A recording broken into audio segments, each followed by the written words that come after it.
Est-ce qu'un homme spirituel doit être gentil? Doit-on être gentil pour être spirituel? Ça, ce sont des questions que vous me posez. Les athlètes, dans cette vidéo, je vais vous révéler beaucoup de choses.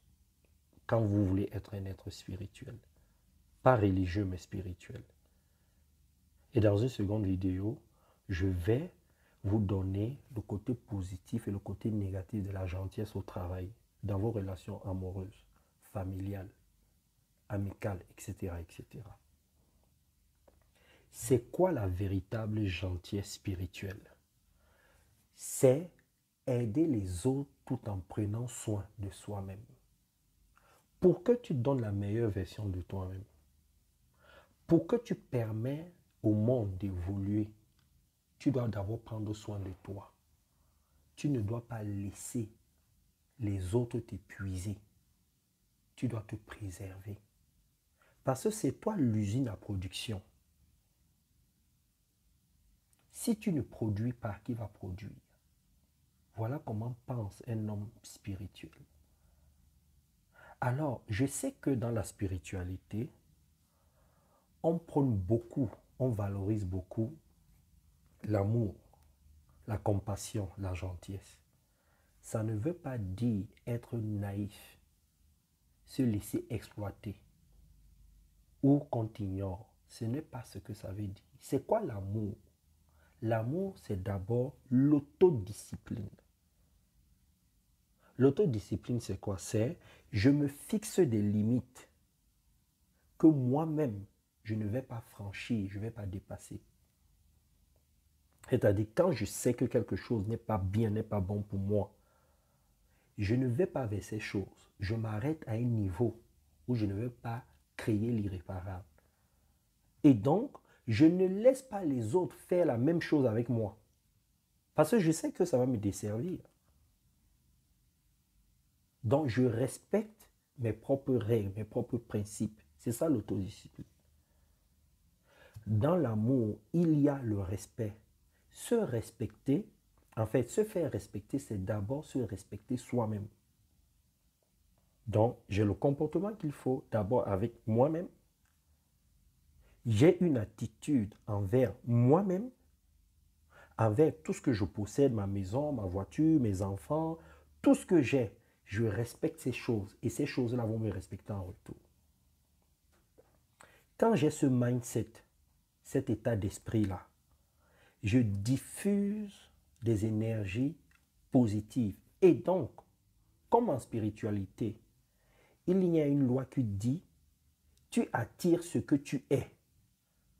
Donc, si je respecte ce qui est autour de moi et que je me respecte et que je suis autodiscipliné, je vais attirer vers moi sur le plan vibratoire les gens qui me ressemblent. Les athlètes, c'est comme ça que ça fonctionne sur le plan énergétique. Alors, quand j'ai fini de lui dire, il est important de comprendre que un homme spirituel doit avoir le discernement. Il doit être sage. Il doit savoir prendre de la hauteur. Et comment faire pour avoir le discernement, pour prendre de la hauteur, pour être sage? Un homme spirituel doit comprendre à quel stade se trouve l'être humain actuellement. L'humain actuellement est encore à un stade où il exprime beaucoup plus son côté obscur que son côté lumineux. On a beaucoup de zones d'ombre. Nous ne sommes pas encore arrivés à un stade où on pense d'abord aux autres avant de penser à nous. On pense d'abord à nous. Une fois, deux fois, trois fois. Et après, en quatrième position, on se dit, et les autres? Observe autour de toi. Quand l'humain vient vers toi, c'est pour prendre quelque chose. Quand toi-même tu vas vers les autres, c'est pour prendre quelque chose. Je te donne un exemple. Quelqu'un vient te voir, il te demande de l'aide, tu l'aides. Il revient te voir, tu lui dis non, cette fois-ci je ne peux pas t'aider. C'est le même qui va aller parler mal de toi. Il ne va pas être reconnaissant. Pourquoi il fait ça? Parce qu'il est encore à ce stade. Parce que la plupart des humains sont encore à ce stade. C'est pour ça qu'il est important que tu te connaisses. Un homme spirituel doit savoir dire non. Il doit être souple et ferme en même temps. Le discernement va beaucoup t'aider. Un homme spirituel ne doit pas laisser les autres abuser de sa bienveillance. Tu dois fixer des limites claires et précises en disant aux autres, voici ce que j'accepte, voici ce que je n'accepte pas. Ce à quoi je dis oui, ce à quoi je dis non. Si tu es comme ça avec toi-même, tu vas être comme ça avec les autres. Voilà comment un être spirituel fonctionne. Autre chose, un homme spirituel doit comprendre les réalités de notre monde, de notre société. On vit dans une société actuellement où quand tu es gentil, on pense que tu es faible. Oui, on pense que tu es naïf. C'est la conscience collective. Regarde autour de toi. Tu n'as pas vu qu'on se moque, qu'on ne considère pas les gens gentils, on les exploite. Et ça, ce n'est pas de l'amour. Tu dois comprendre comment fonctionne le monde. Au XXIe siècle, on a beaucoup évolué sur le plan technologique.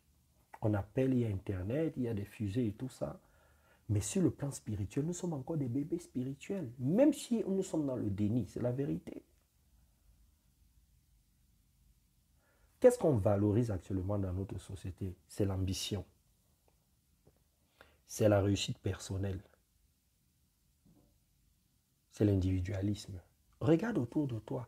Les gens sont fiers et contents de te dire, mes enfants ont réussi, ils ont fait de grandes écoles. Regarde, j'ai une voiture, j'ai des immeubles, j'ai une belle maison, j'ai réussi mon mariage, je suis président de la République, je suis ceci, je suis cela. Les gens dominent. Et pour avoir tout ça, qu'est-ce que les gens font? Les gens t'exploitent. Les gens te dominent. Ils exercent le pouvoir. Ils t'exploitent. C'est ça. Observe. On n'est pas dans un monde de bisounours. Hein. Observe notre société. Comment toi-même tu fais souvent pour obtenir les choses? Tu ne manipules pas les gens. Parfois, c'est des manipulations à forte dose, parfois c'est à faible dose. Parfois, tu domines pour exercer ton pouvoir. C'est à une petite échelle. Mais les hommes politiques font pire. Certains hommes religieux font pire. Observe notre société.